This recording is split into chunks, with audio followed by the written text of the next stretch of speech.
um espaço, né, dentro do MIRI que acolha as novas pessoas que chegam, que já têm esse interesse, né, nessa questão da mística e da revolução. Que eu acho que foi uma das coisas que a gente não conseguiu fazer direito esse ano, porque foram muitas atividades e as pessoas novas interessadas a gente não conseguiu acolher, né, trazer, realmente fazer conhecer o que é o MIRI. Então, acho que esse é um desafio aí para 2005, é estar acolhendo gente nova de uma maneira legal mesmo, né? Porque o MIRI nunca teve nenhum sentido de mística, no sentido de recuo diante da ação, como muitas vezes a mística foi entendida na igreja, a ponto de chegar ao absurdo de afirmar que na igreja há vocações contemplativas e vocações ativas, como se elas fossem distintas, ou às vezes até mesmo antagônicas, quando em Jesus não tem essa separação. Há uma unidade, todo cristão é chamado a ser ativo e contemplativo. E também nós não tínhamos mais a perspectiva de um processo revolucionário, no sentido clássico, né? Nós temos hoje um processo revolucionário, mas evolucionário, quer dizer, uma luta de fortalecimento dos movimentos sociais, dos movimentos de juventude. Tivemos aí, por exemplo, agora as grandes manifestações juvenis no Brasil inteiro, em junho de 2013. Então, essa perspectiva de uma grande pressão popular sobre o poder público para ir mudando a realidade brasileira e a realidade mundial. Esse é o desafio que a gente enfrenta hoje. Primeiro, uma juventude que está sedenta por engajamento, sedenta por uma atividade política, mas não quer buscar essa atividade nos partidos. Os partidos cheiram a coisa velha, não têm credibilidade, sabe?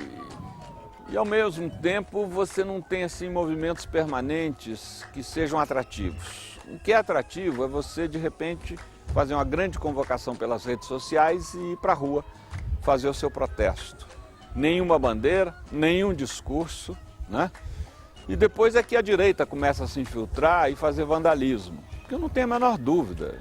Esse vandalismo todo foi provocado pela polícia, pelos órgãos de segurança, para criar uma cisão entre a simpatia da opinião pública e as manifestações. Não tem a menor dúvida disso. Consciente ou inconscientemente, os vândalos estão cumprindo um papel que só beneficia a direita, os conservadores, né? E por isso eu sempre, jovens com os quais eu tenho contato, eu sempre propus a eles, obriguem os caras a tirar a máscara, tirem a máscara dele, obriguem, né? Ou seja, tem que ser de cara limpa, não pode ser máscara. Por que máscara? Né? Máscara no carnaval, não tem que esconder a cara, não temos nada a perder. Então eu acho que isso é muito importante, né? E em alguns momentos tem acontecido isso, de ou evitar que eles quebrem o patrimônio público ou privado, ou que isso não leva a nada. O velho Marx tinha dito isso, quando na Inglaterra, do século XIX, os operários, descobrindo a mais-valia, começaram a quebrar a máquina. Ele dizia, mas isso o patrão vai e compra outra, sabe? Não é a máquina que nós temos que quebrar, é o sistema. E aí tem outra pedagogia, outra metodologia para fazer isso, né? Então foi muito importante, eu acho que ele ainda vai voltar em alguns momentos da conjuntura, principalmente eu espero que ele tenha uma atuação protagônica no processo eleitoral do ano que vem, né? E foi uma excelente escola política para muitos e milhões de adolescentes. Eu conheço gente de 11, 12, 13 anos que se meteu na manifestação e ficou feliz da vida de ter feito essa experiência. Hoje já fica mais receoso por causa do vandalismo, né, ou porque não tem clara proposta. Agora, foi uma proposta que veio como a gota d'água mesmo de uma geração que esperava que o governo fosse investir em bens coletivos, em bens públicos. O governo dizia que não tinha dinheiro, que só investia em bens pessoais, linha branca, crédito para carro. Mas os coletivos, como transporte, saúde e educação, muito precários. E de repente esse governo que dizia que não tinha dinheiro constrói grandes estádios fabulosos para a Copa das Confederações, Copa do Mundo, Olimpíada. Então como que não tem dinheiro? Tem. É só que o dinheiro é canalizado para o alvo errado, né? Não tem 47% do PIB aí destinado para o mercado financeiro e apenas 5,1% para a educação. Claro que tem dinheiro, o que não tem é uma política de opção preferencial pelo bem-estar da maioria do povo, né? Partidos progressistas que de repente acordaram e falaram, não, a gente precisa voltar para as bases e não sei o quê, e ter um diálogo com os jovens, porque você veja que nas manifestações os partidos eram rechaçados. Parecia alguém lá com camiseta de partido, bandeira de partido, era escorraçado. Eu acho muito difícil, porque essa credibilidade foi perdida, sabe? Aí tem que começar do zero com outra proposta política, outra maneira. Agora, os movimentos sociais, sim, esses têm grande chance de criar uma formação política intensa, de qualidade, junto aos jovens. O MIRI contribuiu participando, não tem assim, o MIRI como tal, como movimento, não teve nenhum papel protagônico nisso, né? Mas o pessoal do MIRI, de alguma forma, se mobilizou também, atuou, né? Então, mas não tem, eu acho que o que é preciso agora é manter contato com as lideranças desses movimentos, como o movimento Passe Livre e tal, para ver como dar continuidade, porque o grande risco dessas manifestações é não darem em nada, como aconteceu com o Occupy Wall Street. Ou seja, a gente vai lá, protesta, mas não tem proposta. Não adianta ter protesto, é preciso também ter proposta, o que nós queremos, né? Ou então, por exemplo, está na hora de pressionar para a reforma política. E senão ela não vai acontecer. Se a população não for para a rua, não vai ter reforma política. E ela é urgente no Brasil. O MIRI não é uma proposta de uma organização política. E aí você precisa ter uma coisa mais explicitamente política. O MIRI pode ser até a fonte de uma proposta desse gênero, mas não é o MIRI como tal, porque o MIRI supõe que o jovem, além da expectativa de um compromisso político, tenha a busca de uma vida espiritual. Então não é uma coisa de massa, você não vai conseguir aglutinar uma massa de jovens que tem essa dupla coincidência. Você consegue aglutinar uma massa de jovens que queira ter uma participação política. É evidente que depois também, como hoje os parâmetros políticos estão muito confusos, os da esquerda muito debilitados, aí vai ter toda uma discussão muito complexa também, porque você vai ter na esquerda juvenil o mais extremado fundamentalismo, como a gente aí que estava na Marcha das Vadias, a gente que quer apenas reformar o capitalismo e já não acredita mais em socialismo, em alternativa, enfim, tem de tudo. Acho que aí vai também Mas é um momento muito importante que a gente está vivendo, é um momento de renascimento da utopia no jovem. Aliás, eu recomendo que os jovens vejam, bem, quando isso for ficar pronto já não vai estar no ar mais a peça, né? Cantata para um Bastidor de Utopia. É uma peça de teatro maravilhosa que está sendo levada em São Paulo no momento dessa entrevista. O desafio é o seguinte, para construir algo como o MIRI, você precisa eu acho que dedicar a vida a isso, né? Mesmo que seja durante um período. É como são todos os movimentos, né? Inclusive sindicais, partidários, né? É uma dedicação profunda e que durante um período é preciso imergir naquilo, né?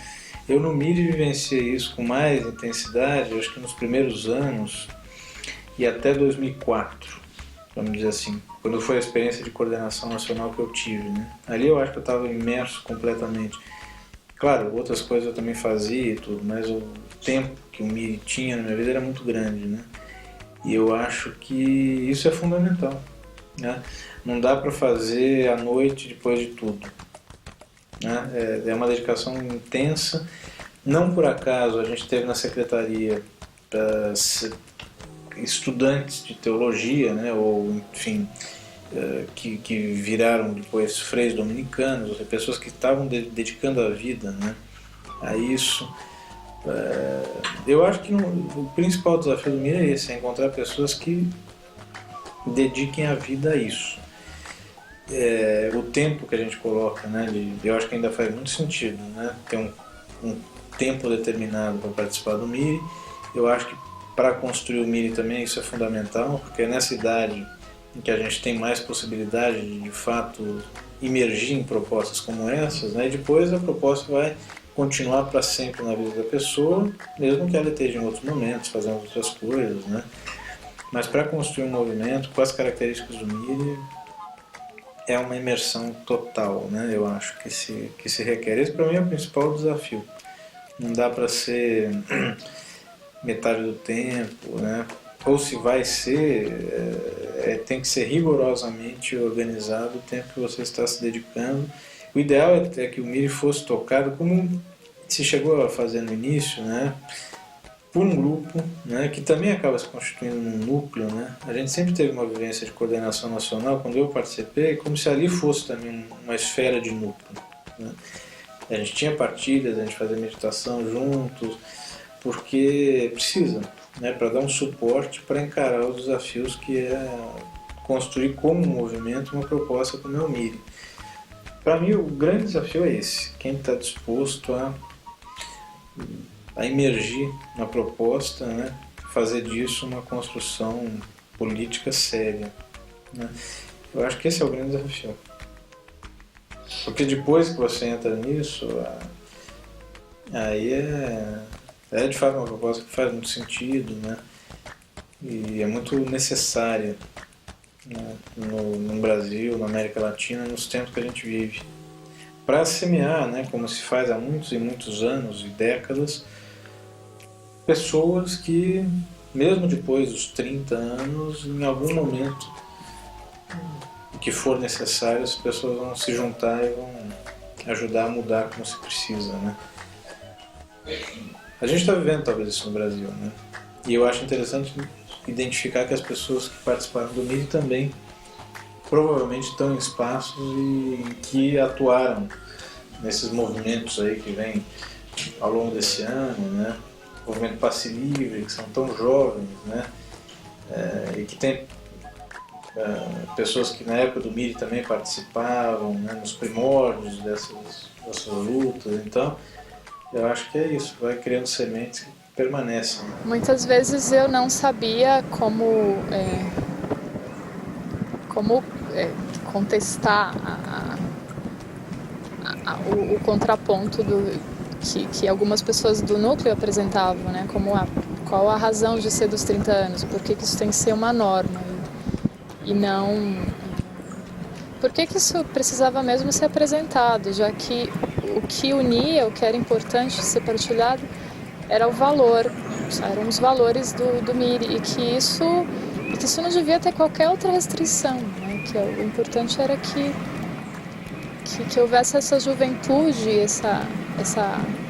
esse desejo por mudança, enquanto um valor para cada membro do núcleo. Então isso, enfim, isso muitas vezes era discutido dentro do núcleo como uma medida um pouco autoritária. Eu lembro que um dos colegas, o Anselmo, ele questionava muito, ele é uma pessoa assim, de verve muito crítica, então isso sempre se apresentava nas discussões do núcleo enquanto, enfim, do caráter do movimento, o que significa ser um grupo de jovens, né? E, bom, essas eram algumas das polêmicas que sempre foram presentes, de novo, nunca se resolvia. Algumas angústias enquanto núcleo, né, que a gente vivia era, enfim, o espaço de militância, a razão de ser do movimento mesmo, né? Então muita gente, e por alguns momentos eu também não tinha nenhuma outra militância, que era, enfim, via como MIRI, e que se aquilo configurava uma militância, a participação no MIRI, se sim, se não, e a gente entendia a importância de ter uma outra atividade, uma outra prática militante, e algumas pessoas não tinham, então sempre havia a preocupação, tá, isso me desqualifica participar do MIRI, então que bom, que claro que a gente abraçava, dizia, bom,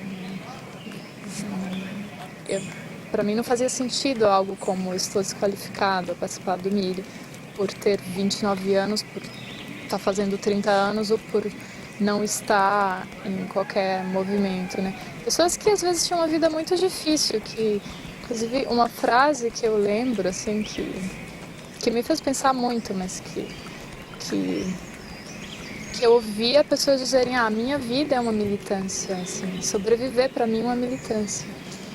Então, às vezes eu não tenho tempo, não tenho condições, não consigo estar em qualquer outro grupo de militância, mas para mim esse valor existe, eu partilho da luta por justiça, apoio tudo isso, mas eu não consigo sempre participar das reuniões e como um membro, né, da organicidade. Então isso também era discutido, uma vez que era também tratado no âmbito nacional, que era importante que o MIRI fosse não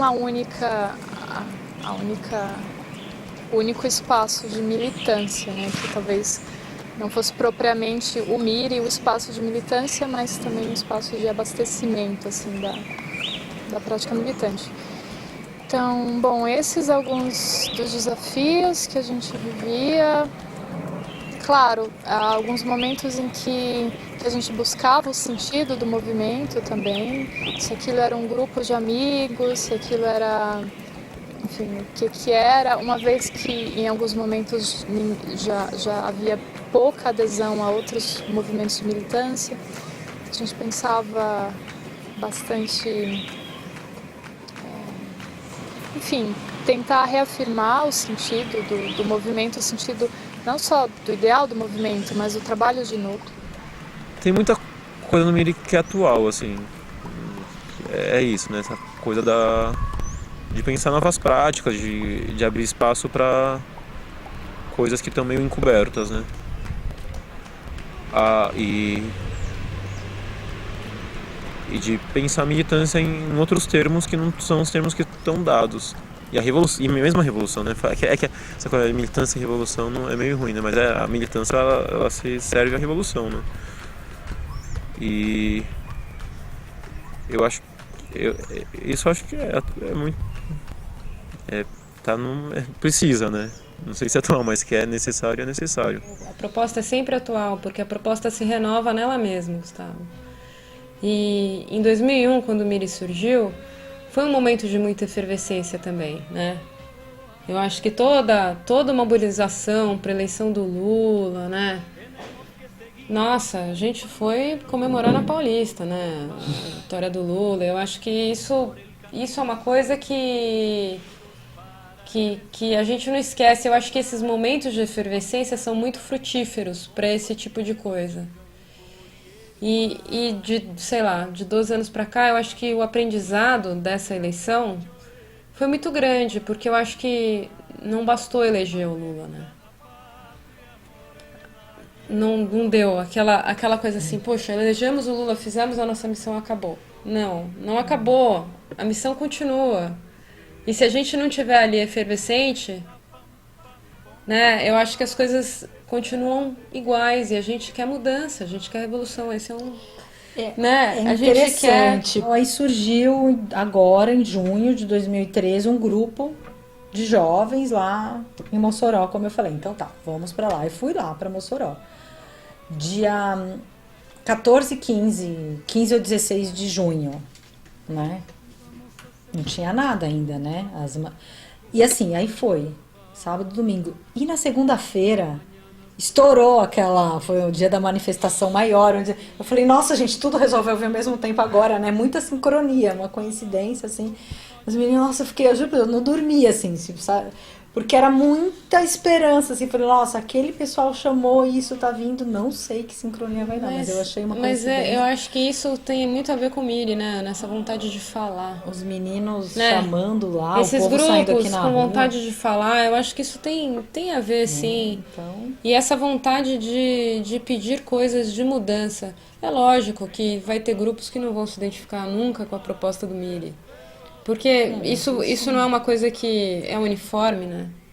Essas manifestações não são uniformes, mas eu acho que a grande maioria, assim, eu acho que tem essa vontade que a gente tinha lá atrás, 12 anos atrás, de mudança. E que vem caminhando para isso. E que, se possível, se estiverem juntos, vão estar muito mais fortes. E se estiverem refletindo, melhor ainda. O MIR, enquanto movimento, enquanto instituição, realmente ele acabou. Agora, enquanto experiência, ele existe na vida de muitas pessoas. O MIR é um movimento que vai estar sempre em construção, né? Eu, como advogada, cheguei no MIR e me perguntava por que o MIR não tem uma carta de princípios. Por isso.